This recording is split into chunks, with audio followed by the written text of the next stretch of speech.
Resuming debate, the honourable member for South Okanagan, West Kootenay. Well, thank you, Mr. Speaker. I'm happy to rise here once again to discuss Bill C-7, which would give RCMP members at long last the right to collective bargaining. I spoke to this bill last spring when it was first put before us here, and I must admit disappointment has been expressed by others at how long the government took to bring this back to the House. The Supreme Court gave Parliament a year to create this legislation. That deadline was May 2016. The Senate sent its amendments to the bill in June 2016, but it has taken the government 11 months to come up with a response. And in that time, the morale in the RCMP detachments across this country, and certainly in my riding, has declined significantly, and the delay has needlessly created significant legal uncertainty and confusion for the certification process. You know, the RCMP is one of the best-known police forces in the world. The red surge at ceremonies, the musical ride. Many young men and women have joined the RCMP to be part of that proud tradition, but now many are increasingly disappointed with their positions. Morale is so low that some members are removing the yellow stripes from their pants in protest. The ribbons that some of us in the NDP caucus are wearing today were made by RCMP members out of those stripes.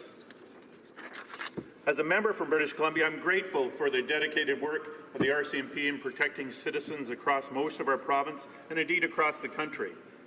And I make regular visits to RCMP detachments in my riding. And usually I meet only the officer in charge of the detachment, but in the last few meetings I arrived to find almost all the members and civilian support staff as well waiting to meet me. They are so concerned about deteriorating morale, understaffing, poor equipment, and other issues that they took the time to tell me in no uncertain terms that the situation had to change and had to change quickly. They were extremely frustrated with the government's foot-dragging on this issue. And these members were speaking out in contravention of orders not to speak even amongst themselves while on the job about these serious issues. The only way that they were allowed to communicate with other members was through Facebook, since they couldn't speak at the office and they couldn't use work emails to discuss these issues. So what are they concerned about? Well, to start with, they're concerned with the dramatic decline in pay that RCMP members receive for their work relative to the other forces in Canada. Only a few years ago, the RCMP was in the top 3 forces in Canada when it came to pay, and of course that's to be expected. RCMP members face difficulties that other police officers in Canada do not. They spend their early years on the force serving in small and often remote communities across the country. They're moved regularly, causing hardship within families and relationships. And in fact, their pay was calculated with that assumption that the rate put them in the top 3 forces in Canada. And that's not the case today. Now the RCMP is 72nd out of 80 police forces across Canada in terms of pay rates. And I've heard other numbers today, 54th, 78th. The number doesn't matter. They're at the bottom of the pile. And not only that, while the government refuses to act on a pay council report entitled Fair Compensation for the RCMP that recommended significant wage increases for members, the RCMP top brass were given $1.7 million in bonuses this year.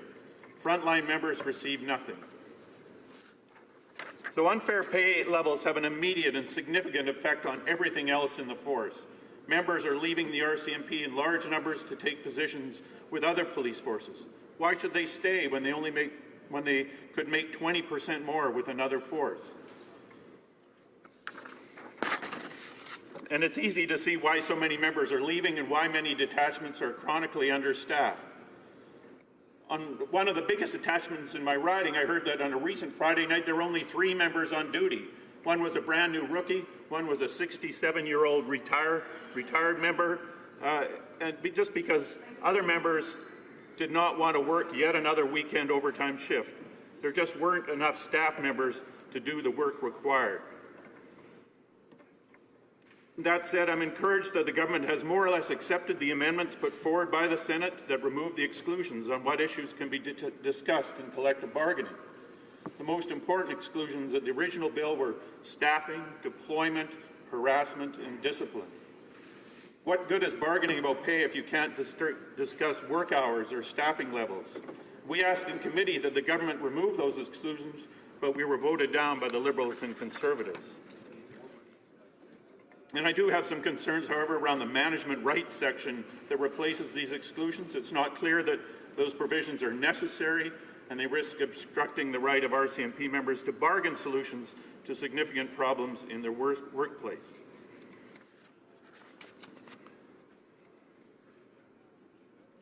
The RCMP members that I have... I'll have to interrupt the honourable member. He has about 30 seconds. If he'd like to wrap up, that would be fine. The RCMP members who I've talked to want collective bargaining. Several mentioned that they didn't necessarily see unionization of the RCMP as a priority when they joined the force, but now they clearly see the advantages. And to conclude, I would say that RCMP members simply want to be treated with respect, and they deserve that respect. They want to be proud once again to be part of the best police force in the world. They want to wear the red serge and yellow stripes with honour, and they deserve the same right enjoyed by all other police forces in Canada, the right to free and fair collective bargaining. Thank you, Mr. Here, here.